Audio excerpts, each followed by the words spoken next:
Alhamdulillah Rabbil Alamin. Wassalatu wassalamu ala nabiyina Muhammad wa ala alihi wa ashabihi ajma'in.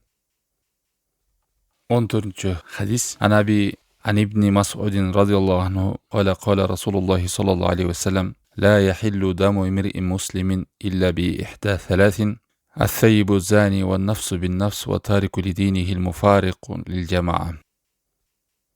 Muslim'de Bukhari'de gelen hadis. İbn Mas'ud'dan хабарланат. Аллахтың елшісі айтты, мұсылман адамдың қаны арам. Ешқанда мұсылман адамды өлтіру же жанын шығару, қанын төгу алал емес, арам. Тек қана 3 уақыттан башқа. Біріншісі некесі бар болып зina қылған, екіншісі жанға жан, адамды өлтірген болса өлтіріледі. Андан кейінкісі жамаатты бөліп жарған, динин таштаған адам. Ушул 3 учурда соттун чечими менен эл башчынын, падышанын өкүмү менен өлүм жазага кесилет.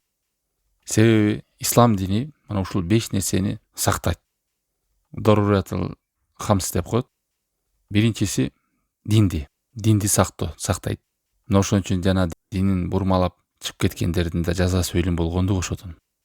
Адамдын жаны кандай сакталган болсо, дин да ошондой сакталыш керек. Бул дин оюнчук эмес.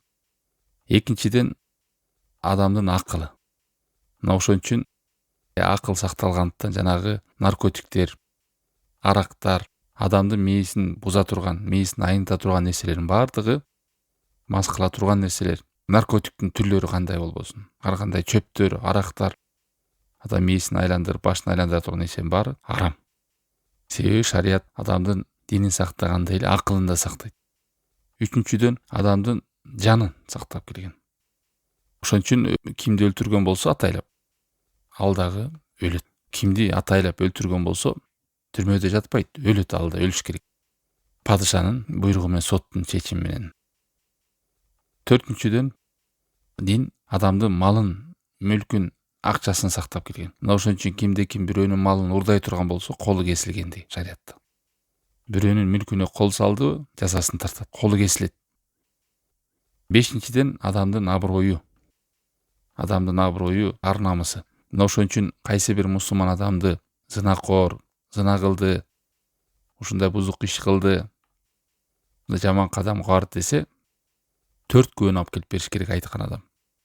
Эгерде 4 күбөнү алып келип бере албаса, анда ал эмне кылат? 80 жолу чабылат денесине. Бул эмне? Мусулман адамдын аброю. Жөн эле сүйлөп коюп, баланча зынакор, баланча бузук адам, бузук аял, бузук эркек деп, анан ошо менен бүтүп калбайт. Сөзүңдү коюп беришиң керек.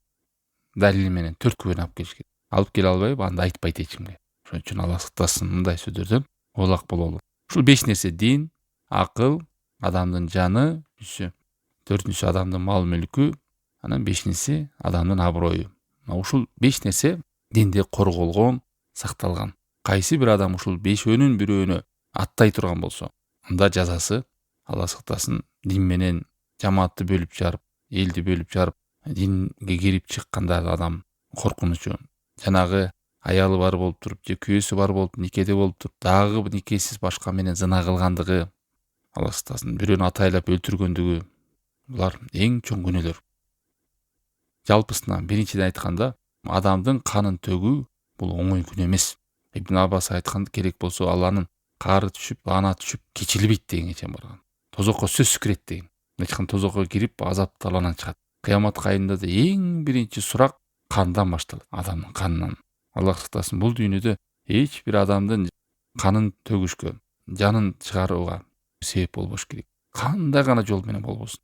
Ошого себеп болуп, же ошондой уруш жаңжалга себеп болуп, анан ошонун артынан кан төгүлө турган болсо, бул дүйнөдө бир адамдын өлүшүнө себеп болбостон өтүп кетүү таза. Себеби кыямат кайында эң чоң коркунуч, азап боло турган, чоң күнөөлөрдүн күнөөсүндө тургандардын бири Аллахка ширк келтиргенден кийин келип адамдын каны.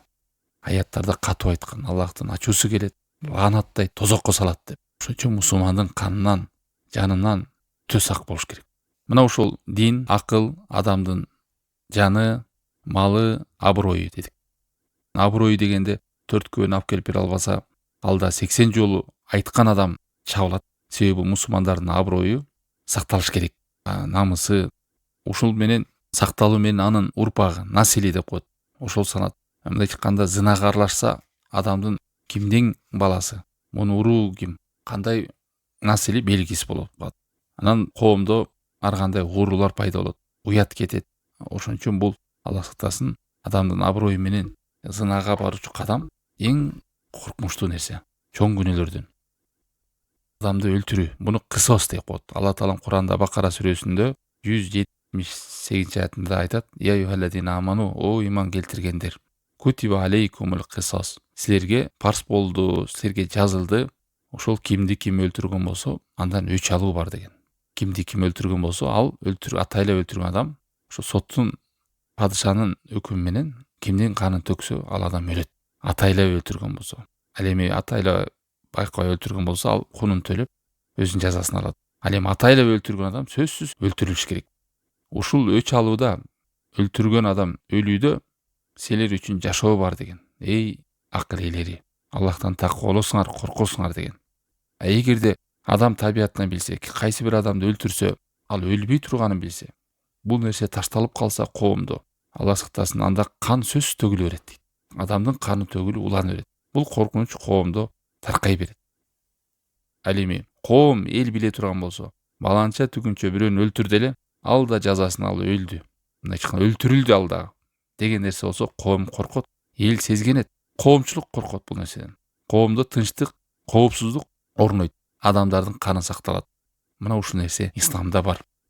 Ал эми бүгүнкү күндө ошо капырлардын келген жанагы адамдар өздөрү таап алган нерседе өлтүргөн адамды эмне кылып коет, аны кайсы бир деңгээлде коргоп койгон, жардам да берип койгон.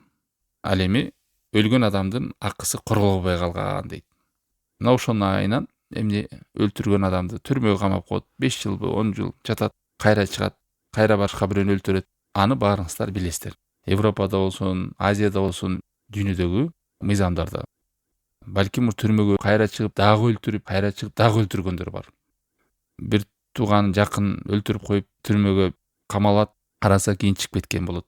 Мына ушул кысос жүрбөгөндүктөн, өч алуу болбогондуктан жанагынтип душмандыктар таркай берет. Баланча чыгып кетиптир, ушу биздин жакыныбызды өлтүрүп, атайлап, мына жүрөт деп, анан кайра дагы уруш талаш, туугандар менен эки тарап урушуу, ар кандай жаман нерселерди бири-бирине уюштуруу кадамдар боло берет. Ошол өч алууда силерге жашоо бар дегени, кайсы бир адам билсе, бирөөнү атайлап өлтүргөн болсо, өлөрүн биле турган болсо, же өлгөндөн кийин анын туугандары да тынчыйт болду. Биздин адамыбызды өлтүргөн адам өлтүрүлдү дегенен болду. Анын туугандарына кол салбайт, душмандык кылбайт деген сөз. Ал эми атайлап өлтүрүп алып жүргөн болсо, бул тынчтык орнобойт. Кайра эле ошо кыжыры келет, көргөн сайын жек көрүү пайда болот, уруш жаңжал, душмандык улана берет. Мына ошон үчүн Алла Таалам өз ырайымы менен коомго тынчтык орносун, адамдардын каны сакталсын, жаны сакталсын, адамдардын жашоосу душмандыкта эмес. Бирөөнү өлтүрүп койсо да, өлтүргөн адам атайлап өлтүрүп өлдү, андан калган туугандары, элдери жашасын деп ушул нерсени койгон.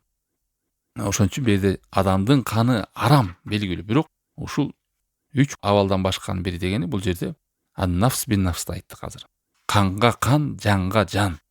Адамды өлтүрдүңбү, сен да атайлап өлтүрдүңбү, акыбетиң сен да өлөсүң. Мына ушул нерсени адамдар жүрөгү менен билсе, анда жанагынтип өлүндүрүүчү кадамга барбай калат коом.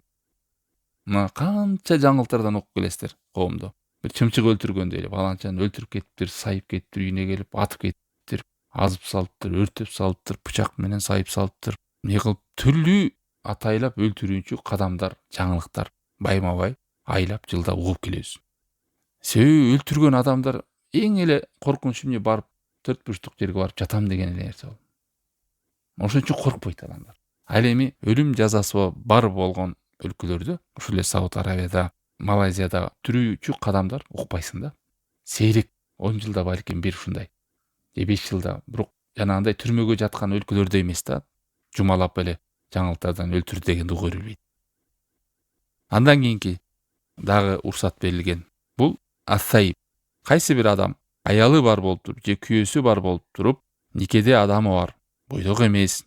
Алла Таалам берген мүмкүнчүлүктө ошо адал нерсеси бар. Ак никеси бар деген сөз. Мына ошол болуп туруп, анан аттап барып жер бетинде бузукулук кылып зына кыла турган болсо, Алла сактасын, чоң күнөөгө түшкөн болот. Ага үзүр жок. кечирим жок деген сөз түшүнбөй калыпсың дебейт. Ал дагы мына ошондой абалда болгондуктан никеси болуп туруп зына кылгандыгына жанагы таш бараңга алынат. Эгер шарият өкүмү менен болгондо, соттун чечими бүттү ушундай болгондо аларды таш бараңга алыныш керек эле. Бул пайгамбар алейхиссалату вассаламдын доорунда да болгон, сахабалар доорунда болгон, никеси болуп туруп зына кылган эркек же зына кылган аял болсо, ошентип башы кылыч менен баш чабылбайт, ошол таш менен урулуп коомго көргөзүлүп өлтүрүлөт. Денесине баары таш тийгени ошол бузуку арам ишти кылганда кумары бар денесине таркагандыгы. Бул Алла Тааланын ырайы менен ал адам өлсө кыямат кайымда бул күнөөсүнө жооп бербейт. Бул тазалангандыгы бул дүйнөдө. Жана ошондой эле коом дагы сезгенип, ошонун артынан зынага барбайт. Жана андай ар кандай оорулар таркабайт. Үй бүлө бекем болот. Никелеринде жүрөт. Жанантип ойношторду күтүп, ар кандай бузук кадамдарга барып, ооруларды жуктуруп, ошондой кадамдардан алыс болот. Алла Таала момундарды мактаган: "Валлазина хум ли фуруджихим хафизун". Мына ушундайлар өздөрүнүн авратын, жыныстарын сактап жүрүшөт, зына кылышпайт деген сөз. Эгер коомдо зына таркап кете турган болсо, анда Алла сактасын көп оорулар келет, жана үй бүлөлөр бузулат, зына таркайт, адамдар сезгенбейт, мына ошентип адамдардын урпактарына чейин бузулушка себеп болуп барат. Мына бүгүнкү күндө статистикада айтат, жылына канча миңдеген адамдар өлөт экен. Ошол жанагы лесбиянка, гейликтин артынан, никесиз катнаштын артынан дүйнөдө спид деген оору чыкты, дагы башка жана айыкпаган кандай оорунун түрлөрү көп, Алла сактасын. Ошон үчүн Куранда Алла Таала зына кылбагыла деп айткан эмес, зынага жакындабагыла деген. Вала тaqrabu zina innahu kana fahishatan ва са'a сабила. Зынага жакындабагыла, чындыгында бул никесиз катнашка баруу, зына кылуу эң жаман жол деген. Вала taqrabu zina. Зынага алып баруучу кадамдарга барба деген сөз. Ал кадамдар кандай болот? Көз, карай берүү, махрамы жок аял чыгып кетүү, аялдар менен аралашып жүрүү, эркек аялдар менен жалгыз калып сүйлөшүү, мына ошондой рамкалардан чыгып, никесиз аял менен, никесиз эркек менен катнаштарга баруу, сүйлөшүп, көрүшүп, жолугушуп, сапарышып, анан акыры барып зынага барат. Көп ойлойт, мен зына кылган жокмун, зынадан алысмын, мындай жыныстык катнашып барган жокмун. Жок, зына дегенде эң башты ошо кармоо, көрүү, жолугуу жалгыздыкта. Ошонун баары акырынкы зынага алып баруучу кадамдар, Алла сактасын. Андан кийинки үчүнчүсү аттарик ли дини, динин таштаган. Пайгамбар алейхиссалату вассалам өлтүргүлө деген.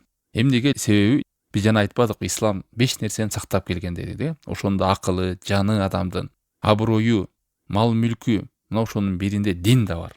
Адамдын дин бул эң улуу нерсе да. Сенин бейишиң же тозогуң, бактың бөлүктү. Анан бул дин сага оюнчук эмес деген сөз.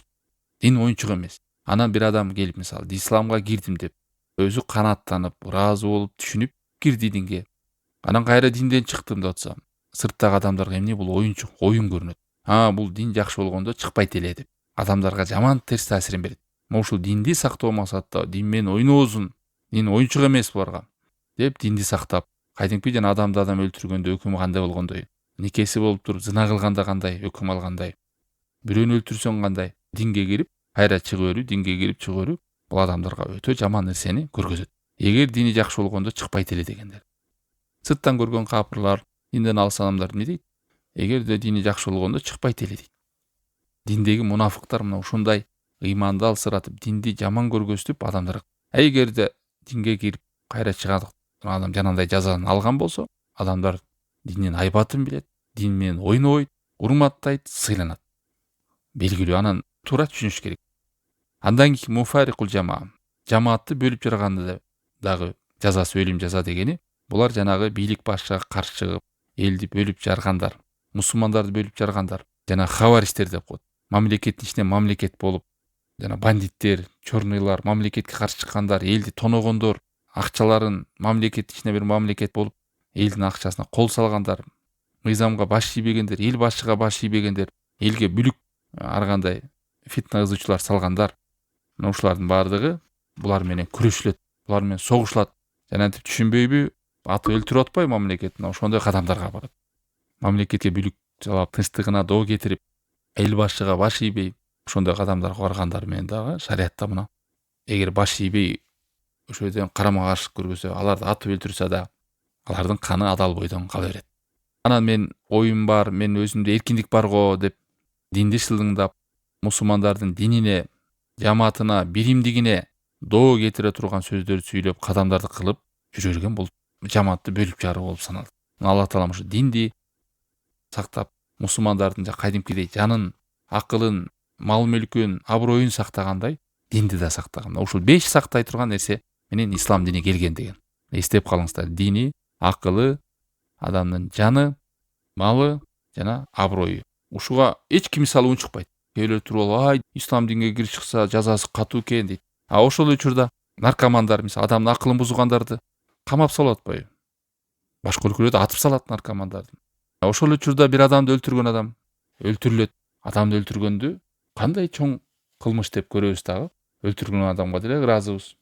Атайлы өлтүрдү, өлтүрүлөт экен өкүмү деп. Ошол учурда бирөөнүн үйүн өртөп же тонуп алса, же урдап алса колу кесилет. Кандай жаза тартылса, ырас болуптур. Эмнеге урдайт дейбиз. Туурабы? Ошол учурда адамдын аброюна шек келтирип, зынага айыптап, жаман кайсы далилдеп бер дейбиз. Далилделбесе антип айтып атпайбы бизде штрафын төлө, кунун төлө, же болбосо жазасын тартсын, сөзүн коюп бере албаса деп. Анан динге келгенде эле динне оюнчук болуп калабы? Кээбилөр ушуну түшүнбөйт. Эмнеге динге кирип чыкса? Бул берден динди кошмар кылып көргөзүп атат. Мусулмандарга, башка элдерге, жаңы ислам кирип келаткандарга динди оюнчук катары көргөзүп келатат. Жогоруда айтканда, эгерде дин жакшы болгондо кирип чыкпайт эле деп. Ошо динди жаман көргөзөм дегендер, сырттан бузам дегендер, мусулмандарды бөлүп жарам, жаман көргөзөм дегендер именет. Диндин айбатынан коркот. Ошондой кадамдарга барбайт деген сөз. Жалпысынан айтканда, бул хадисте адамдын каны арам экенин билдик. Бул дүйнөдөн эч кандай бул нерсеге себепкер болбой, күбө болбой, ошондой кадамдарга себеп болбой өтүп кетиш керек. Андан ары билдик, никеси бар болуп туруп, зынага барган адам ташбаранга алынарын билдик. Андан ары кимди өлтүргөн болсо, жанга жан, канга кан соттун өкүмү менен, бийлик башчылардын, падышанын же соттун өкүмү менен ал дагы өлө турганын билдик. Алла таалам ушул нерседе силерде жашоо бар деди. Ушул нерсе тынчтык бар. Андан ары билдик, жамаатты бөлүп жарган, эл башчыга каршы чыккандар дагы булар менен согушула турган экен. Андан ары дагы пайдалардан билдик, бул нерсени бир эл өзү эле кылбайт.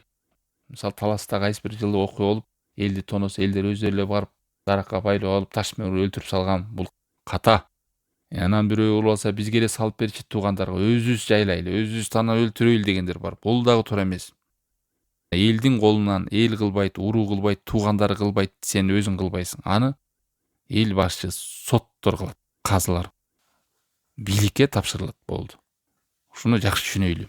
Анан топ болуп биз өзүбүз өкүм кылабыз, өзүбүз аны тарбиялайбыз, аны өзүбүз талкалайбыз деген туура эмес. Шариатта жок андай нерсе. Пайгамбар алейхиссалату вассаламдын орунда да ошол жазаны пайгамбар алып келип берген.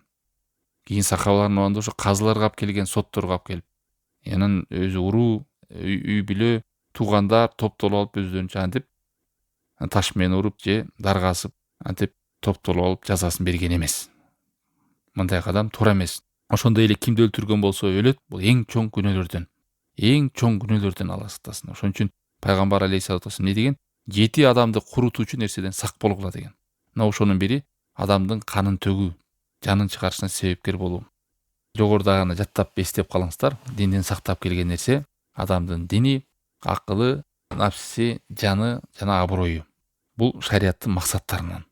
Шариаттын максаттарынан ушу 5 нерсени